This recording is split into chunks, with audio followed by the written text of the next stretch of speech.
कौन से?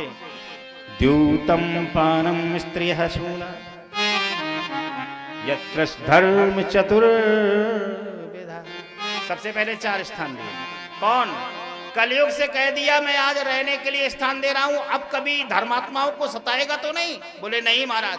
तो बोले पहला स्थान तो मैं दे रहा हूं द्यूतम। द्यूतम माने जुआ।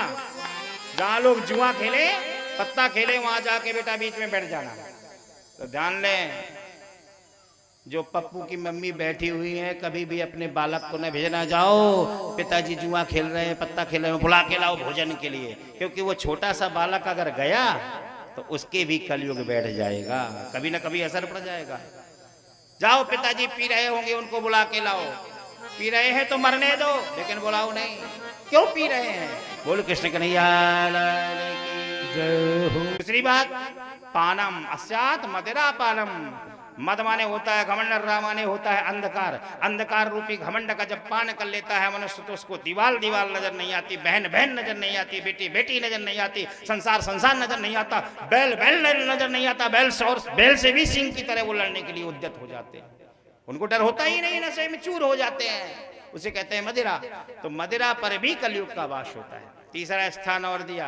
बोले अब तो तुम्हारा इतने में गुजर बसर हो जाएगा। बोले महाराज इसमें तो मेरे एक पैर का एक अंगूठा भी नहीं बन पाएगा, इतना बड़ा कलयुग हूं।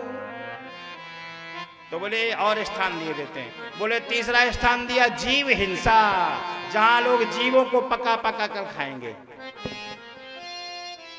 जीवों को मार मार के जो लोग खाते हैं, वहां भी सज्जनों कलयुग का वास हो जाता है। ध्यान दें, बड़े बड़े होटल होते हैं, होटल, खाओ पियो टल जाओ। दो समस्याएं होती है। होटल, जिसको घर में ना मिला भोजन, जाओ टल जाओ यहाँ से, तो वो होटल में ही जाते हैं। घर से तो टल आए तो वहां पेट भरते हैं। होटल जहां मांस मदिरा इत्यादि का भक्षण किया जाता है, वहां भी कलयुग का वास होता है। ध्यान दें, 3 स्थान दिए। बोले महाराज जितने भी स्थान दे रहे हो सब बुरे बुरे। चौथा स्थान और दिया वैश्यालय, जहां कुचाली स्त्रियां धन लेकर प्रेम करती हैं, प्रेम वितरित करती है, शरीर को सज्जनों कुठाराघात करती है, शरीर पर चोट पहुंचाती हैं, शरीर का अपमान करती हैं, इस देह का अपमान करती हैं, पंच तत्व से बने हुए शरीर का। वहां भी सज्जनों कलयुग का वास होगा। बोलो कृष्ण कन्हैया लाल की। 4 स्थान दिए। बोले महाराज जितने स्थान दे रहे हो सब गंदे गंदे। जुआ, शराब, मांस, मदिरा, जीव हिंसा, वैश्यालय, यहां मैं रहूंगा। बोले नहीं नहीं महाराज एक स्थान तो अच्छा दे दो। बोले चलो सोने में भी तुम्हारा वास होगा, स्वर्ण में भी वास होगा।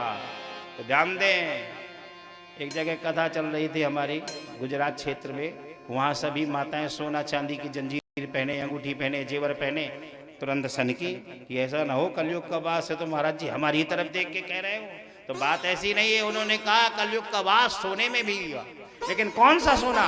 बोले ऐसा सोना नहीं जो परिश्रम से मेहनत से कमाया गया सोना है, उसमें कलयुग का वास नहीं होगा। जो चोरी के द्वारा कमाया गया सोना है, भाई भाई से छीना हुआ सोना है, डकैती डाला हुआ सोना है, उस पर कलयुग का वास होता है। परिश्रम से कमाया हुआ सोना कभी भी अपच नहीं होता।